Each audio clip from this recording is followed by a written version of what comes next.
The countdown numbers floated in the sky above New Calder Station, bright red digits burning against the black of space, and I could not look away. My name is Elena Voss. I was 34 years old, a colonel in the Earth Defense Fleet, and on that day I was sitting in a crowded command room with 300 other officers, watching a screen that no one wanted to watch. The Chrysathi Empire had sent their fleet to the edge of our solar system 2 weeks earlier. They called it a courtesy visit. We called it what it was, a threat wrapped in polite words. Their ambassador, a tall silver-skinned being named Vekthar Osen, stood in front of a golden emblem and told the Council of Earth that we owed the Empire tribute, resources, labor, obedience. Our council refused. I remember the moment the refusal was sent. Grace Coleman, the head of the Provisional Council, stood in front of the cameras with her hands steady and her voice calm, and she said that Earth would not kneel to anyone. I was proud of her in that moment. I did not know yet what that pride would cost us. 2 days later, the countdown appeared. It was broadcast to every screen on every world connected to the Empire's network, and somehow, through channels we still do not fully understand, it reached us too. 7 orbital habitats appeared on the screen, small silver rings turning slowly against the stars. I recognized them immediately. They were maternity colonies, built decades ago as safe places for expecting mothers and newborns to live above the noise and danger of the crowded homeworlds. My sister, Laura Bennett, was living in the third one. She was 7 months along. I had spoken to her the night before. She had laughed and told me the baby would not stop kicking. The Chrysathi called what happened next a lesson. I still do not have a word for it that feels true enough. I will not describe what the cameras showed. I do not need to. Every person watching that day carries the image somewhere they cannot reach and cannot forget. When the light faded and the 7 rings were gone, the number appeared beneath them, 7 million. That was how many lives had been on those stations: mothers, children not yet born, nurses, doctors, my sister. For a moment, the command room was completely silent. Nobody moved. Nobody spoke. I remember hearing my own heartbeat, slow and heavy, like something knocking on a door that would never open again. Then Marcus Doyle, the fleet commander sitting 2 seats down from me, stood up so fast his chair fell backward. He did not shout. He did not curse.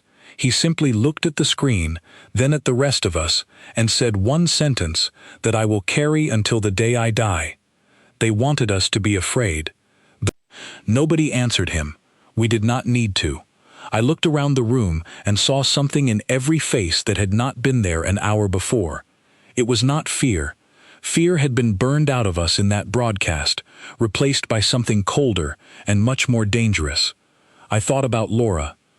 I thought about the sound of her laugh on the phone, just hours before she became a number on a screen, watched by trillions of strangers across the galaxy. I thought about the baby that would never take a breath, and somewhere underneath the grief, something else began to grow, quiet and patient, waiting for its moment. Grace Coleman appeared on every screen within the hour. She did not cry. She did not shout. She simply looked into the camera, and I remember her words exactly, because I have replayed them in my mind every day since. The Empire believes we are a young species. They believe we are alone, unprepared, and easily frightened. They are about to learn how wrong they are. I did not understand what she meant. Not fully, not yet. I thought it was simply the words of a leader trying to give her people hope in the middle of unbearable pain. I did not know that Grace Coleman and a handful of others across our history had been keeping a secret from all of us, a secret that had waited in the dark corners of our world for longer than I had been alive. That night, I received an order I did not expect. I was to report to a facility I had never heard of, buried beneath the mountains of a region that, according to every map I had ever seen, contained nothing but old forest and empty land. I told no one where I was going because I did not know myself. The transport ship that carried me there was silent for the entire flight. I sat with my hands folded in my lap and stared out the window at the stars, searching without meaning to for the place where the maternity stations used to be. I did not find it. There was only darkness now, and the quiet hum of the engines, and the sound of my own breathing. I thought I understood grief before that day. I had lost people before, in training accidents, in the small skirmishes that sometimes flared up along our shipping lanes. But this was different. This was not the loss of one person, or even 100. This was 7 million lives taken in front of the entire galaxy, broadcast like a performance, meant to make an example of us. I remember whispering my sister's name into the dark of that transport ship, as if saying it out loud could somehow reach her. It could not. But I said it anyway, and I promised her, silently, that whatever came next, I would not look away from it. The transport began its descent, and for the first time since the broadcast, I felt something other than grief settle into my chest. It was small at first, barely a spark, but it grew steadily as the ship dropped lower and lower into the mountain, past layers of rock that should not have hidden anything at all. When the doors finally opened, I stepped out into a hangar so large I could not see the far wall. Ships filled the space. Hundreds of them, sleek and dark and unlike anything I had ever studied in my years of service. Engineers and pilots moved between them with quiet purpose, as if they had been preparing for this exact moment for a very long time. Grace Coleman was waiting for me at the base of the ramp, standing beside a man I did not recognize, dressed in a uniform I had never seen. She looked older than she had on the screen that morning, tired in a way that went deeper than sleep could fix, but her eyes were steady when they met mine. "Colonel Voss," she said, "there is a great deal you do not know about your own world. It is time that changed." I did not answer right away. I looked past her, at the ships, at the engineers, at the sheer size of what had been hidden beneath our feet, for reasons no one had ever explained to me. And somewhere in the back of my mind, beneath the grief that still sat heavy in my chest, a single thought took shape, clear and unshakable. The Empire had wanted us to be afraid. Instead, they had woken something up. Grace Coleman led me through the hangar, past ships that carried no flags and no names, only quiet rows of numbers stenciled along their hulls. I asked her how long this place had existed. She told me it was older than either of us, built in the years after a war most people on Earth had never heard about, a war that had almost ended us before history books were ever written to remember it. She explained it to me as we walked, and I listened the way a person listens when the ground beneath them is shifting and they are trying not to fall. Centuries ago, before Earth ever made contact with a friendly species, we made contact with a hostile one. It was not the Chrysathi, it was another empire, one that no longer exists, one that tried to take our world by force and very nearly succeeded. Humanity fought back with everything we had, and we won, but the cost was so great that the leaders of that time made a decision that shaped everything that came after. They decided the galaxy would never again see us coming. From that point forward, Earth kept two faces. One face was the one the galaxy knew, a young species, curious and cautious, slowly building trade relationships and diplomatic ties, always appearing a step behind the more advanced civilizations around us. The other face was hidden beneath mountains and oceans and old forests, a quiet infrastructure of shipyards, research stations and training academies, built generation after generation by people who understood that the galaxy was not a safe place, and that safety could not be requested. It had to be prepared for. I asked her why no one had ever told us. She stopped walking and looked at me with an expression I will never forget, somewhere between sorrow and resolve. "Because the moment we tell one person," she said, "we risk telling everyone. And the day the Empire learns what we truly are, before we are ready, that is the day this plan fails, and everything we built becomes worthless." I thought about my sister again. I thought about all the mothers on those 7 stations, about the fact that this entire hidden world beneath my feet had existed the whole time, and none of it had been enough to protect them. Grace must have seen that thought cross my face, because her voice softened. "We were not ready," she said. "We are ready now." She led me to a room lined with screens, each one displaying information I did not yet understand: fleet positions, supply routes, star charts marked with symbols I had never been trained to read. A man stepped forward to greet us. He introduced himself as Daniel Cross, head of fleet operations for what they called Morning's Edge, the name given to the full mobilization of Earth's hidden forces. Daniel was younger than I expected, with a calm voice that did not match the intensity in his eyes. He walked me through the plan in pieces, showing me the ships, the numbers, the timeline that had been quietly building toward a moment none of us had wanted to arrive, but all of us had known, somewhere deep down, eventually would.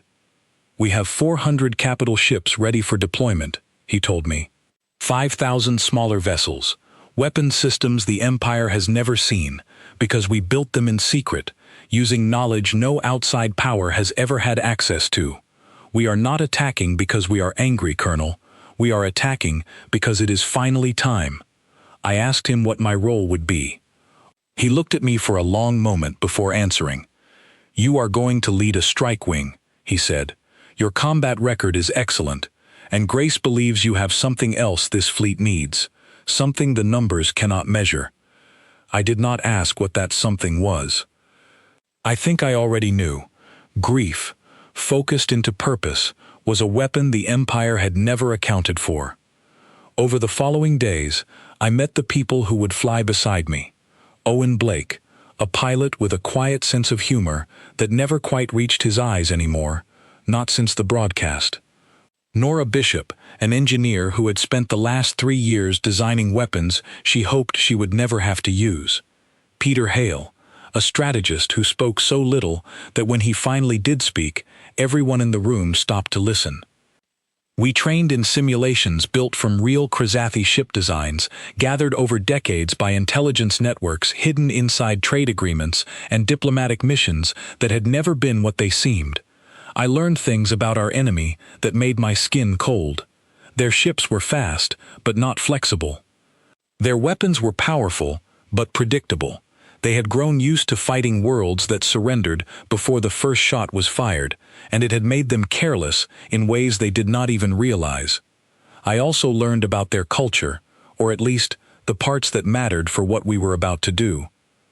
The Krasathi Empire ruled through fear. Every planet under their control had watched a broadcast like the one Earth had seen, though usually with smaller numbers, quieter tragedies that never made it beyond their own borders. Fear was their currency, and they had never once needed a backup plan, because fear had always worked. Nora explained it to me one evening as we sat in the mess hall, both of us too tired to sleep and too restless to sit still. "They have never fought someone who refuses to be afraid," she said. "Every world they have taken, every alliance they have crushed, it all worked the same way. They show strength, the other side breaks. But grief is not the same as fear, Elena. Grief does not break. It just gets heavier, and it makes you carry it further than you thought you could." I thought about that for a long time after she said it. On the 7th day, Grace Coleman called the full command staff together in the largest hangar, the one where I had first arrived. Every ship stood ready, engines humming low, pilots and crews standing at their stations in silence. She did not give a long speech. She did not need to. 7 million of us were taken from this galaxy in front of every eye that was watching, she said. They wanted the rest of us to learn a lesson about fear. Today, we are going to teach a lesson of our own. There was no cheering, no music, no flags waving in some dramatic display meant for a history book. There was only the quiet sound of engines rising in pitch, one after another, as 400 capital ships and thousands of smaller vessels began to lift from the hangar floor and rise toward the open sky above the mountain. I sat in the cockpit of my ship, a sleek vessel named simply Voss 1, and looked out at the formation gathering around me. Owen's voice came through my comm, steady despite everything. "Ready when you are, Colonel." I thought of Laura one last time before the launch sequence began. I thought of her laugh, of the way she used to talk about the baby kicking, of the quiet, ordinary happiness that had been taken from her and from every other mother on those 7 stations, simply because our leaders had refused to bow. I did not feel fear as the ship broke through the atmosphere and the black of space opened up in front of me, filled with more of our hidden fleet than I had ever imagined existed. I felt something steadier than fear, something that had been growing in me since the moment I watched that countdown reach 0. The Krizathi Empire believed Earth was alone, unprepared, and easily frightened. We were about to show them exactly how wrong they were. Behind me, the mountain that had hidden our fleet for centuries grew smaller and smaller until it disappeared into the curve of the planet below. Ahead of us, the stars stretched out in every direction, endless and silent, waiting to see what humanity would do next. I gripped the controls, steadied my breathing, and gave the order to advance. The first Krizathi border fleet appeared on our scanners 11 hours after we left Earth, exactly where our intelligence said it would be, patrolling a quiet trade corridor near a mining colony called Verthane. They had no idea we were coming. Why would they?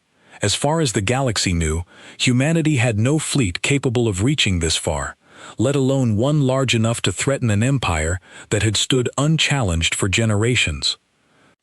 I sat in the command chair of Voss 1, watching the sensor display fill with shapes, 12 Krizathi cruisers moving in a slow, lazy formation that told me everything I needed to know about how little they expected any resistance. Daniel Cross's voice came through the fleet channel, calm and clear.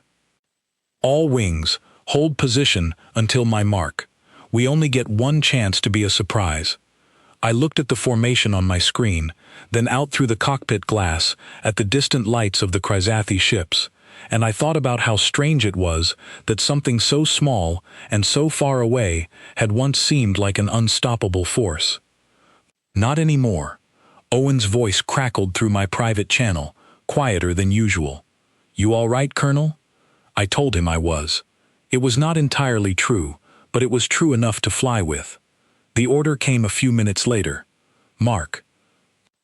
Our fleet surged forward, and for the first time, I watched Earth's hidden power move against an enemy that had never seen it coming. Our ships were faster than anything the Krizathi had on record, built with technology they did not know existed, and Nora's weapon systems tore through their shield arrays with a precision that left their formation broken within minutes. I will not pretend that battle felt clean or simple. It did not. Every alarm on my console screamed at once as their return fire found its mark against one of our smaller ships, and I heard Owen's sharp intake of breath over the comm as we banked hard to avoid a collision. But even in the chaos, I understood something that I do not think the Krizathi commanders understood until it was already too late. We were not fighting like a species trying to survive. We were fighting like a species that had already decided the outcome did not matter as much as the effort. Within 20 minutes, the Krizathi border fleet was disabled, their ships drifting with dark engines and broken weapons, unable to send anything but a distress signal that would take days to reach anyone who could help them. Daniel gave the order to hold fire on the surviving crews, and I felt a strange mixture of pride and unease as our boarding teams moved in to secure the wreckage rather than finish what the battle had started. That decision, small as it seemed in the moment, would matter more than any of us understood at the time. We brought the highest-ranking survivor back to our flagship for questioning. His name, translated roughly into our language, was Threx Ausson, a mid-level commander who had clearly never imagined himself in a position like this. He sat across from me in a small interrogation room, his silver skin dulled by exhaustion, his eyes flicking between me and the 2 guards standing near the door.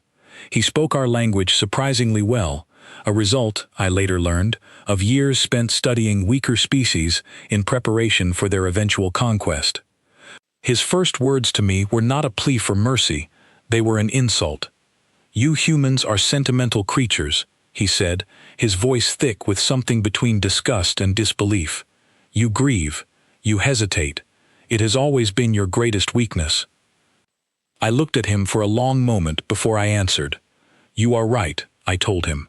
"We do grieve, but you mistake grief for weakness, because your empire has never lost anything it cared about. You have only ever taken. That is not strength, Commander. That is simply never having been tested." He did not respond right away. I do not think he expected an answer like that from someone he had been taught to see as inferior. I asked him about troop movements, supply lines, the location of deeper Chrysathi holdings along the border. He refused at first, the way I expected him to, but over the following hours, something in him began to shift, and I do not think it was fear of us. I think it was the slow, uncomfortable realization that everything he believed about humanity had been wrong from the very beginning. By the time we left him in a secure holding area aboard our flagship, he had given us information that would prove critical in the days ahead, not because we had threatened him, but because he had finally understood that we were not the enemy his empire had trained him to expect. Word of the battle at Verthane spread faster than any of us anticipated. Neutral observers, small independent trade vessels that had been quietly monitoring the region, captured footage of the engagement and shared it across channels the Empire did not fully control. Unlike the broadcast that had shown the destruction of the maternity stations, this footage was not curated for fear. It was simply true, unfiltered, and impossible to ignore. Within 2 days, Daniel received a message from a species I had never heard of before. A small confederation called the Ithran, who had lived under Chrysathi rule for nearly a century. Their message was short, cautious, and full of a kind of hope that felt fragile even through the cold text of a translated transmission. "We watched what happened at Verthane. We watched what happened to your 7 stations before that. We do not know what you are, but we know what the Empire is. If you are truly willing to stand against them, you are not alone." I read that message 3 times before I fully understood what it meant. For centuries, the Chrysathi Empire had ruled through fear because no one had ever shown the rest of the galaxy that resistance was possible. We had not set out to inspire anyone. We had set out to answer an unforgivable act with the full weight of what Earth had built in silence. But somewhere in that answer, something else had begun to take shape, something none of us had fully planned for. Daniel called a meeting of the command staff that night, and for the first time since the broadcast, I saw something other than grief and grim determination in the room. There was a careful, cautious kind of hope, the kind that comes from realizing a fight you thought you were facing alone might not be as lonely as it first seemed. "We are not just fighting a war," Grace Coleman said during that meeting, her voice steady over the long-range comlink from Earth. "We are showing an entire galaxy that fear is not the only answer to power like theirs. That matters more than any single battle we win." I agreed with her, but I also understood something she did not say out loud, something I had learned sitting across from Threx Austin in that small interrogation room. The Chrysathi Empire had built its entire structure on the assumption that no one would ever fight back with both strength and restraint at the same time. We had just shown them that assumption was wrong, and empires built on fear rarely survive the moment their enemies stop being afraid. Over the following 2 weeks, our fleet moved further into contested space, striking supply depots and disabling patrol routes with a precision that left Chrysathi Command scrambling to understand what kind of enemy they were actually facing. We avoided civilian targets entirely, a decision that cost us tactical advantages more than once, but one that none of us were willing to abandon, no matter how much easier the alternative might have been. I began to understand, during those weeks, that this war was not only being fought with weapons, it was being fought with the story the galaxy would tell about us long after the fighting ended. Every choice we made, every act of restraint, every captured crew member returned unharmed, was a message as important as any strike against their supply lines. Nora put it best one evening as we reviewed the day's engagement reports together in the quiet of the flagship's operations room. "They showed the galaxy who they are with that broadcast," she said. We get to show the galaxy who we are with everything we do next. I thought about my sister again, as I did every single day since the broadcast. I thought about the version of humanity that had existed before that day, cautious, quiet, hidden. And I thought about the version of humanity rising now, still grieving, still carrying the weight of 7 million lives, but no longer willing to let that grief be mistaken for weakness. The Krizathi Empire had spent generations building a galaxy that feared them. We were beginning to build something else entirely, one battle, one choice, one act of restraint at a time, and somewhere in the distance, deep within Krizathi territory, their supply chains were beginning to collapse under the weight of coordinated strikes they had never anticipated a species like ours could carry out. The war had truly begun. And for the first time since the broadcast, I allowed myself to believe that it was a war we could win. 3 weeks into the campaign, I stood on the bridge of Voss 1 and watched a report come through that made my stomach turn in a way no enemy fleet ever had. It was not a message from the Krizathi, it was a message from one of our own. A commander named Brian Foley, leading a strike wing along the southern edge of our advance, had disabled a Krizathi transport near a small outpost and discovered it was carrying supplies meant for a nearby settlement, one with a civilian population that had nothing to do with the fleet we were fighting.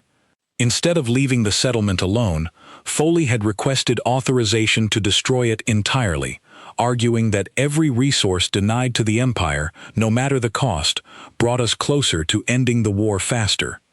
I read his request twice before I understood what he was actually asking for. Then I read it a third time, because I did not want to believe someone under my command could ask for something like that.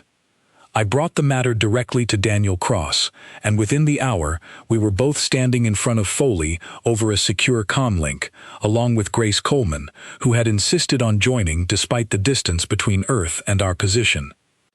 "Explain your reasoning," Daniel said, his voice flat and controlled in a way that told me he was working hard to keep it that way.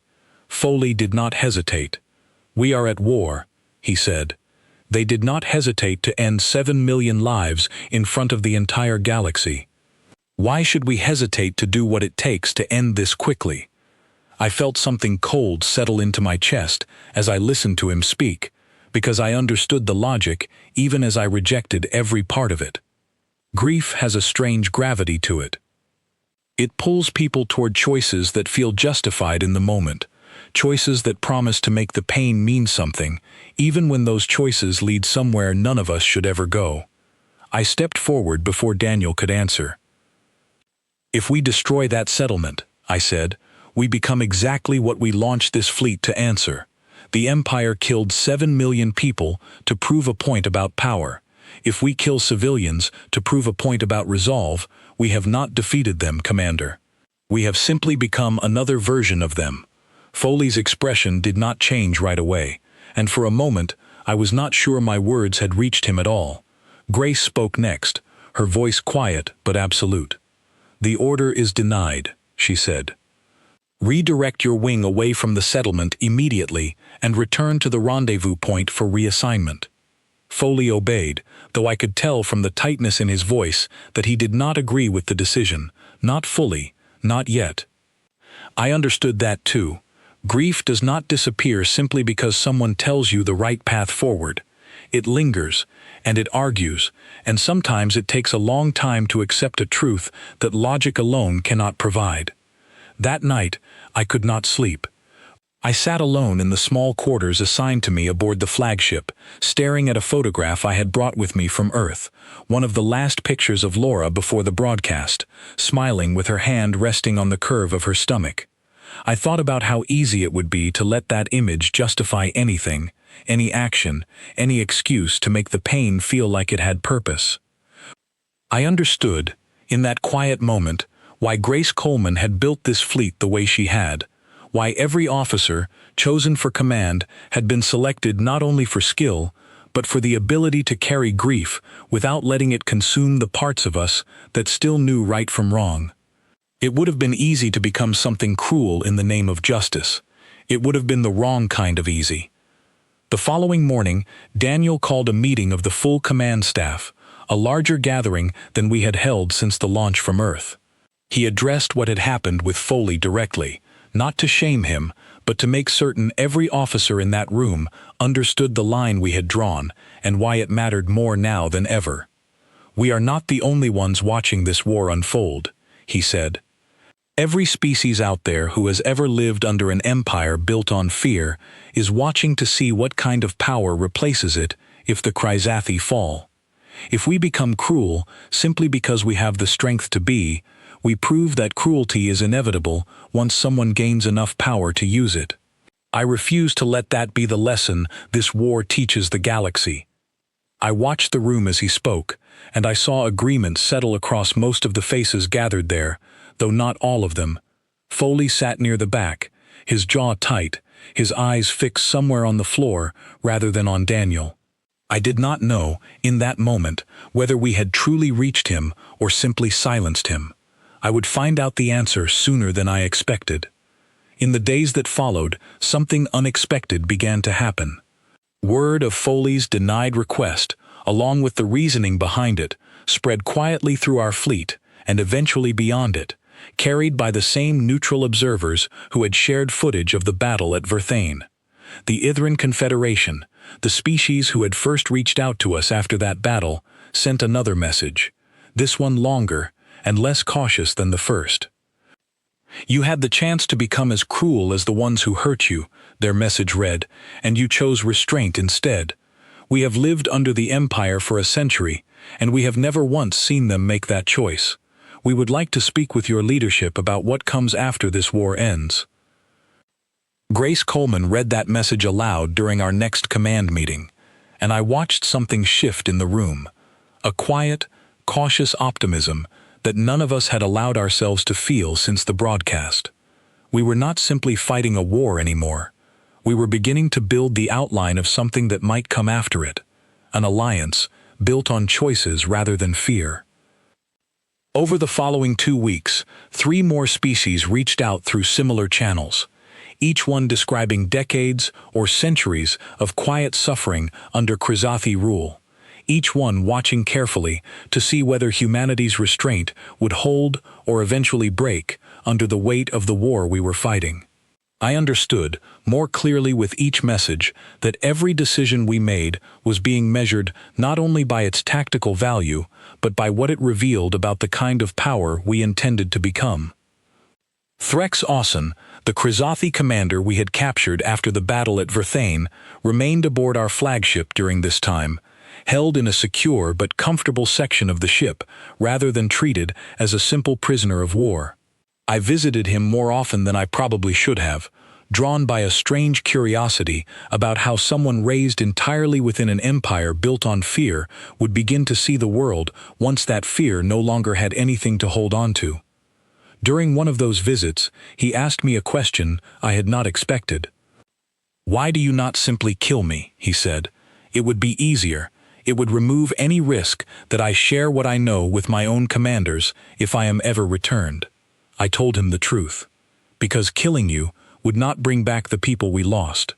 It would only prove that we are willing to become exactly what your empire has always been. And I do not want that to be the legacy of this war. He was quiet for a long time after that. When he finally spoke again, his voice carried none of the arrogance it had held during our first conversation. "My empire has never given anyone a reason to believe there is another way to hold power," he said. "I do not know what to do with the fact that you might be proving otherwise." I did not have an answer for him that night, but I carried his words with me long after I left that room, because I understood that they represented something larger than one captured commander's uncertainty. They represented the first real crack in an empire that had ruled through fear for so long that it had never once needed to consider an alternative. But empires rarely fall quietly, and ours was not the only side capable of adapting. 3 days later, our long-range scanners picked up a mobilization pattern deep within Chrysathi territory that none of us had anticipated so soon, ships gathering in numbers far greater than anything we had faced at Verthane, moving with a coordination that told us this was not another border patrol caught by surprise. Daniel called me to the operations room immediately, his face lit by the pale glow of the display screens as he pulled up the projected data. "They are not defending their border anymore," he said, pointing to the pattern spreading across the map in front of us. "This is a counteroffensive, Elena, and judging by the trajectory, they are not aiming for another outpost or supply depot." I felt the weight of his words settle over me before he even finished the sentence. "They are aiming for Earth." I looked at the map for a long moment, at the slow, deliberate gathering of Chrysathi forces preparing to cross the same distance we had crossed to reach them, and I understood that everything we had built, every battle we had won, every choice we had made to hold on to our own humanity in the middle of this war was about to be tested in the one place none of us could afford to lose. Home. We returned to Earth 11 days before the Chrysathi counteroffensive was projected to arrive, and in that time I watched a planet that had spent generations hiding its true strength finally step fully into the light. The hangars beneath the mountains opened one after another, revealing fleets that had waited in silence for a purpose they hoped would never come. Shipyards that had operated in secret for decades now worked without pause, day and night, preparing everything we had left to give. Grace Coleman addressed the people of Earth directly for the first time since the broadcast, and I watched her speech from the bridge of Voss 1 as our fleet took its position in high orbit. She told the truth, all of it, about the hidden history of our world, about the war fought centuries ago, about the quiet decision made afterward to prepare rather than announce. She did not ask for forgiveness for the secrecy. She asked for unity in what was coming. I do not know if every person on Earth understood the choice that had been made generations before any of us were born, she said, her voice carrying across every screen on the planet. But I know this. The Empire believed they could break us with fear. They believed a broadcast meant to terrify would leave us weak and divided. Instead, it woke something in us that has been waiting a very long time to answer. I thought of my sister as I listened to those words, the way I thought of her every single day since the broadcast. I thought about the 7 million lives taken to send a message of fear, and I understood, more clearly than ever, that the message we were about to send back would define not only the outcome of this war, but the shape of everything that came after it. The Ithran Confederation arrived 4 days before the Chrysathi fleet, along with 2 smaller allied species who had reached out during our campaign along the border. Their combined forces were modest compared to the size of the Empire's approaching fleet, but their presence meant something beyond numbers. It meant that the story of this war was no longer only about humanity's grief. It had become a story about an entire region of the galaxy finally finding the courage to stand against an empire built on fear. Nora oversaw the final integration of our weapon systems with the Allied fleets, working alongside engineers from species I had never expected to stand beside in my lifetime. Owen led joint training exercises meant to align our tactics with theirs in the short time we had left. Peter Hale, quiet as always, spent those final days studying every piece of intelligence we had gathered about the incoming Chrysathi force, searching for any weakness that might tip the coming battle in our favor. I spent much of that time with Threx Austin, who had asked, somewhat to my surprise, to remain aboard our flagship rather than be transferred to a secure facility on Earth's surface. He watched the preparations with an expression I had come to recognize as something between disbelief and reluctant respect. "They are sending their entire Western fleet," he told me during one of our final conversations before the battle. "That is not a punishment force, Colonel. That is meant to be an ending. They intend to make certain no one ever considers resisting them again." I asked him what he thought would happen. He was quiet for a long moment before answering. "I do not know," he admitted. "I have never seen a species respond to fear the way yours has. I do not know what happens when that kind of resolve meets an empire that has never once faced it before." Neither did I. But I was about to find out. The Krizathi fleet arrived on the 11th day, exactly as our projections had estimated, filling the edge of our solar system with more ships than I had ever seen gathered in one place. I stood on the bridge of Voss 1, watching the display fill with hostile signatures stretching further than the sensors could easily measure, and I felt the same cold clarity I had felt on the day of the broadcast, grief transformed into something steady and unshaken. Daniel's voice came through the fleet-wide calm, despite the size of what we were facing. All ships, hold position. We fight for our home today, and we fight to make certain no one ever again believes fear is the only answer to power like theirs. I looked out at our combined fleet, humanity's hidden strength standing alongside allies who had trusted us enough to bring their own ships into a battle that was not originally theirs to fight. Behind us, Earth turned slowly in the dark, unaware of nothing now, watching this moment unfold across every screen on the planet, just as billions across the galaxy had once watched the broadcast that started this war. The battle began the way most battles do, with a silence that stretched far too long before it finally broke. The Krizathi fleet advanced in a formation built for overwhelming force rather than careful strategy, confident in numbers alone, exactly as Threx had warned me they would be. I gave the order to hold our position until the last possible moment, trusting the plan Peter had built over days of careful study, a plan that relied on drawing their forward lines into a formation that would leave their flanks exposed to our smaller, faster vessels.